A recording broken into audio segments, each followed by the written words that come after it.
Every living soul gets the same amount of time, no exceptions. 24 hours a day, 7 days a week. That's what we all get. Think about that for a moment. No one gets more, and no one gets less. The difference is not in the hours. It's in how we use those hours. A hobo sleeping under a bridge without a penny to his name has the same amount of time as the most powerful CEO of a major corporation. Time doesn't favor the rich, the talented, or the educated. It gives to everyone equally. So what separates the successful from the unsuccessful? It's what you do with your time that makes the difference. The real key isn't managing time, it's managing yourself. It's about setting priorities, making decisions, and taking action. Time is a fixed resource, but how you use it is up to you. You see, life doesn't give you more time, it gives you choices. And those choices determine your destiny. Let me share with you a moment that left a lasting impression on me. It was a crisp morning in downtown Chicago, and I had the privilege of having breakfast with Earl Schoaf.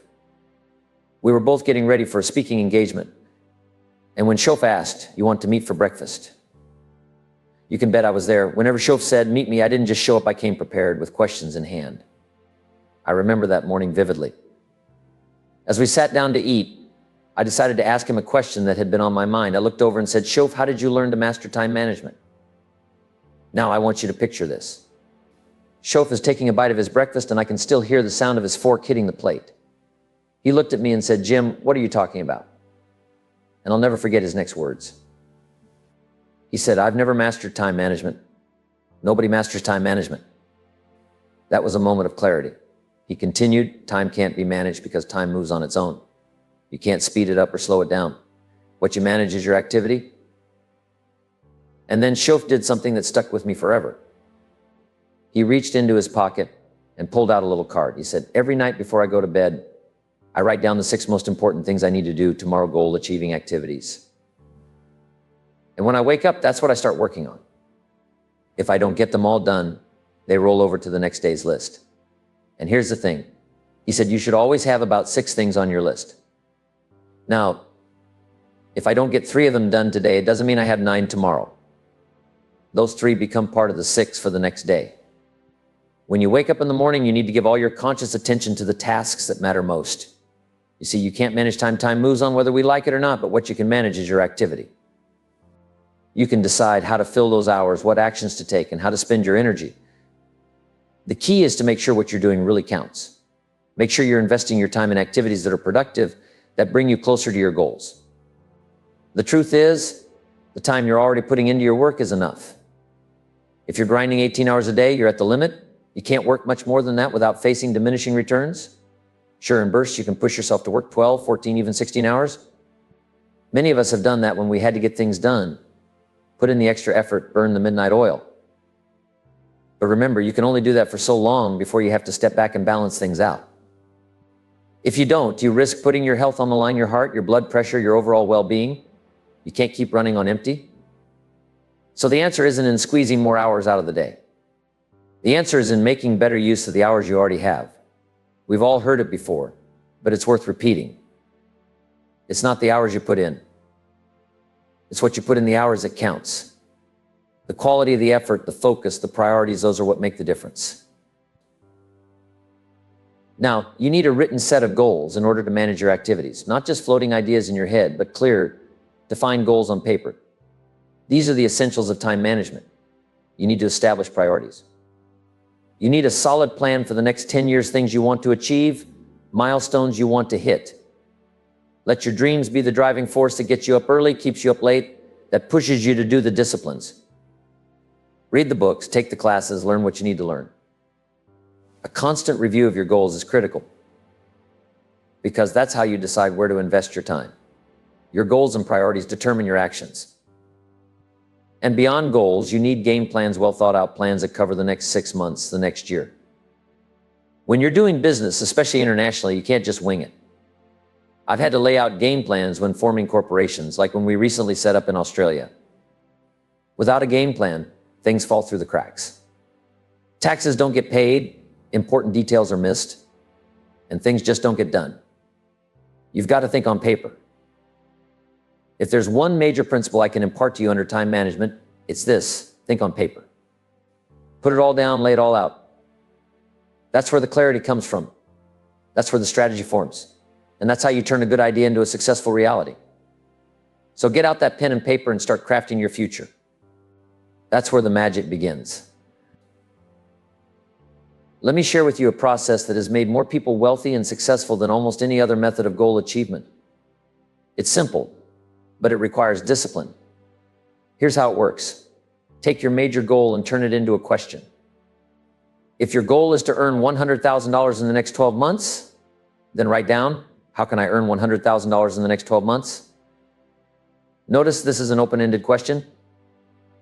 It's not how can I earn it at my job, or how can I make it through a specific investment? It's simply how can I earn $100,000? By keeping the question open-ended, you allow your mind to explore all the possibilities. And here's where the real work begins. You must discipline yourself to come up with 20 answers to that question.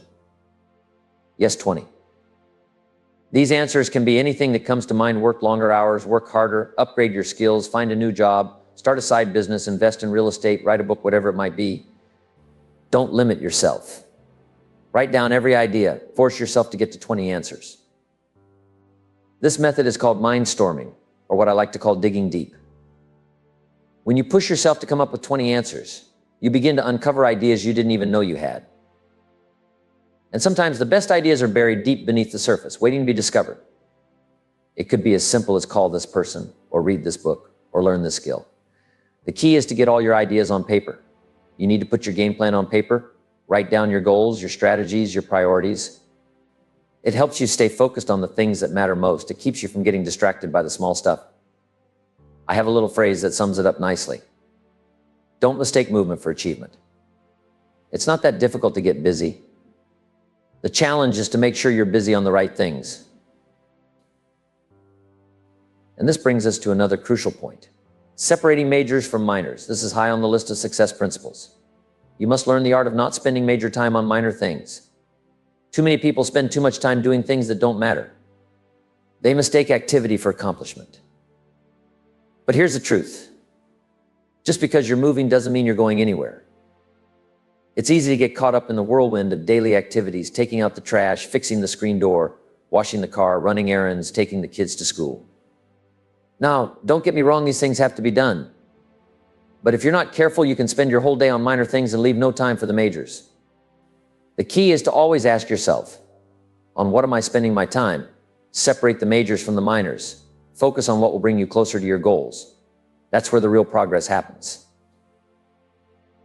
Another essential key to effective time management is concentration, zeroing in with laser focus.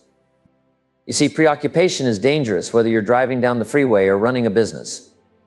When your mind is scattered, you're not fully present in what you're doing, and that can lead to mistakes, missed opportunities, and unfulfilled potential. You've got to learn the art of concentration. Keep your mind on the task at hand.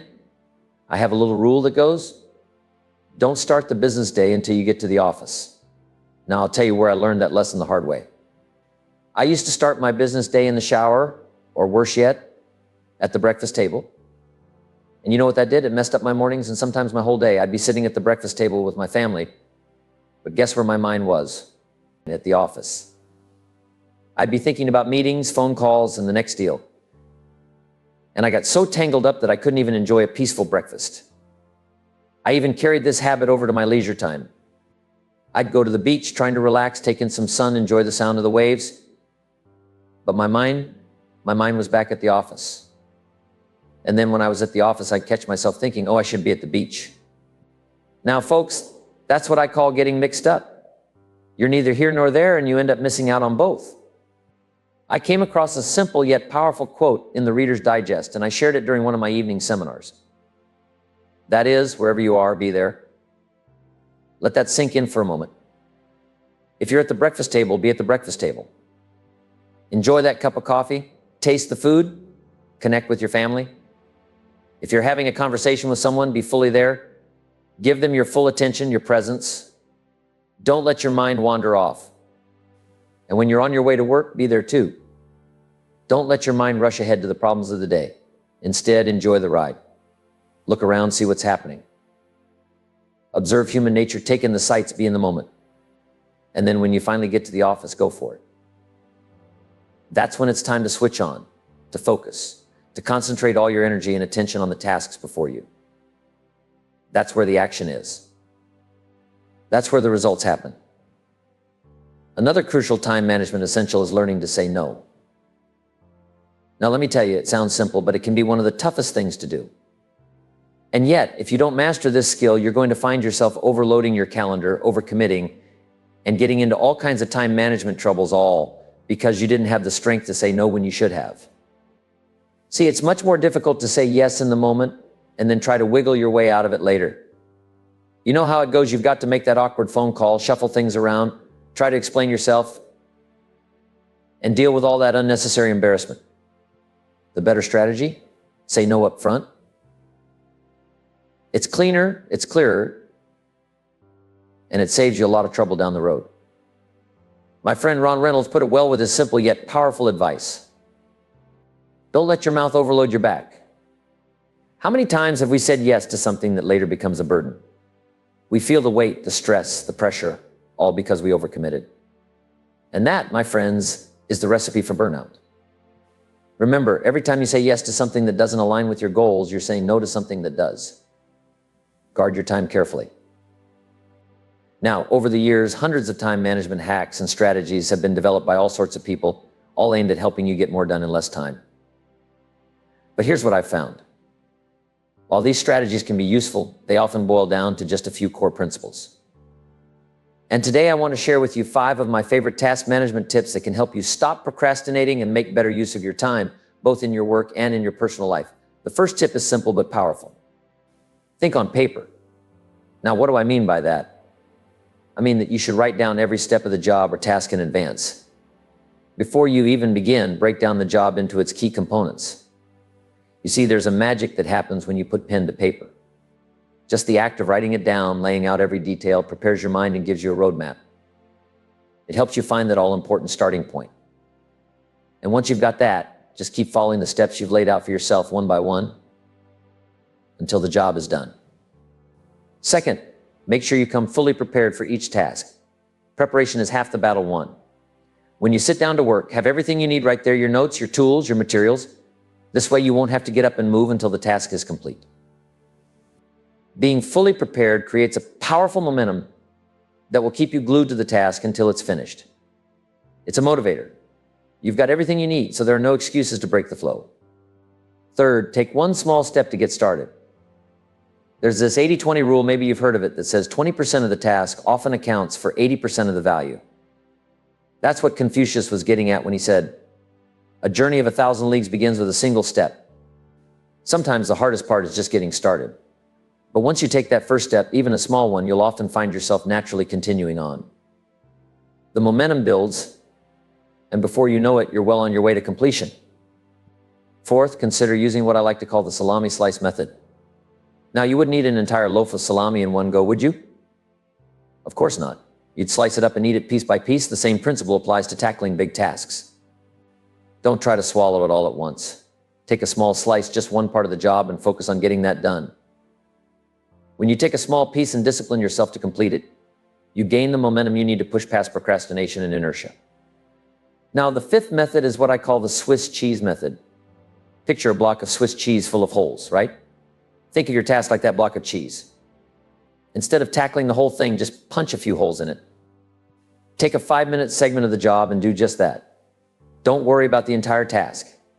If you want to write a book, for instance, break it down into small, manageable pieces. Write 1 page a day. If you do that, by the end of the year, you'll have a 365-page book. If you're doing research, read just 1 article per sitting. Many people write books, earn degrees, and achieve great things just by working in these small, incremental chunks. Here's a fact. You'll be far more effective if you tackle what's causing you the most emotional distress or fear first.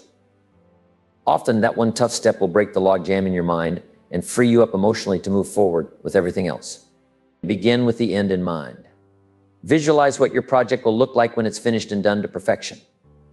Think about that for a moment. Now, I've got a question for you. What can you do today to get motivated and stop procrastinating? Remember, when you work, work. When you play, play. Sounds simple, but it's profound. If you're going to put in a day's work, put in a full day's work. If you're going to take some time off, take it all off. Don't get caught in between. You see, if you decide to knock off early at 3 o'clock and go play, guess what you're thinking about all morning? Knocking off at 3 o'clock. It's hard to zero in and make your time productive when your mind is already planning your escape. Of course, this all depends on what you do, your work schedule, and your business. Everything I'm sharing needs to be adjusted to fit your unique situation. Just remember this principle. When you work, work. When you play, play. Analyze yourself. If you're good at certain tasks, keep doing them. If not, stop promising yourself you'll change if year after year you never do. Make other arrangements. For example, I used to handle my financial statements and corporate affairs myself, but it cost me dearly in mistakes and penalties. So I finally hired someone to take care of it. If bookkeeping isn't your strength, then drop it off with someone who can handle it for a small fee. It saves you all the stress of promising and not delivering. The key is to analyze who you are. Be honest with yourself. If you know you won't do something, find a way to make sure it gets done. Delegate it. This is important because it frees you up to focus on what you're truly good at. Remember, success isn't just about hard work. It's about smart work. Make these changes and you'll see the difference. Next time management essential. Be more alert. Now, being alert isn't just about knowing what's happening around you. It's about being aware of what's going on inside your own operation, your own routine, your own habits. It means taking a hard look at your current procedures. You see, sometimes we get stuck in these old, outdated ways of doing things, and we don't even realize it. We've been doing it the same way for 5 years, and it's taking us 10 hours to do something that could be done in 1 hour. Why? Because we haven't updated our approach. Maybe it's time to get that old task onto a computer, streamline it, automate it. You don't have to keep using those old methods just because that's how it's always been done. Think about it. The old calculators, forget them. They've got all this new technology now that makes things faster, more efficient. But if you're not alert, if you're not paying attention, you're going to get bogged down by all that old antiquated stuff that's wasting a lot of time. Here's what you do. Take a closer look at what's going on around you. Ask yourself, am I doing this the most efficient way? Maybe you've been driving across town for a meeting that you could have done right across the street. In sales, we teach, don't go across town until you've gone across the street. Have the people across the street heard your story yet? Why are you chasing a hot prospect 40 miles away when you haven't covered the ground right in front of you? Be alert to those kinds of time wasters. Shorten up the distance, both literally and figuratively. Make sure every step you take is a step worth taking. Now, another key to being more effective with your time is this. Ask more questions. This is a big one. When you get ready to talk to somebody, don't just dive right in. Take a moment and ask some questions. Why? Because a few good questions can save you a lot of time and get you right to the heart of the matter. How many times have you talked to someone for an hour only to realize you've been on the wrong subject the whole time? Or worse, you've been talking to the wrong person altogether. Imagine this. You're deep in conversation, and suddenly you realize you're talking to John about a problem that's actually in Mary's department. Now you've got to backtrack, and all that time is wasted. Instead, start by asking, who am I talking to? What's the real issue here? A couple of well-placed questions can save you from spending an hour going down the wrong path. And don't stop at just 1 or 2 questions. Ask a couple more. Dig deeper. You ask someone what's wrong. Things aren't going well. What's the problem? And they say, I can't seem to get started. Now, a lot of folks might jump right in with advice. Well, here's how you ought to get started. But that might not be the real problem. Most people won't tell you the real issue right off the bat. What they'll give you is the surface problem. And that's why it's so important to ask more questions, to dig a little deeper. Maybe the real issue isn't that they don't know how to start. Maybe they've got something going on at home. Maybe there's a problem that's been weighing them down, distracting them. So you keep asking until you get to the core. What's really going on? Suddenly you find out that it's not about their work ethic at all, it's about something personal. And now you've saved yourself an hour of giving advice that wouldn't have solved anything. You've cut through the fluff and gotten right to what matters. So here's the lesson.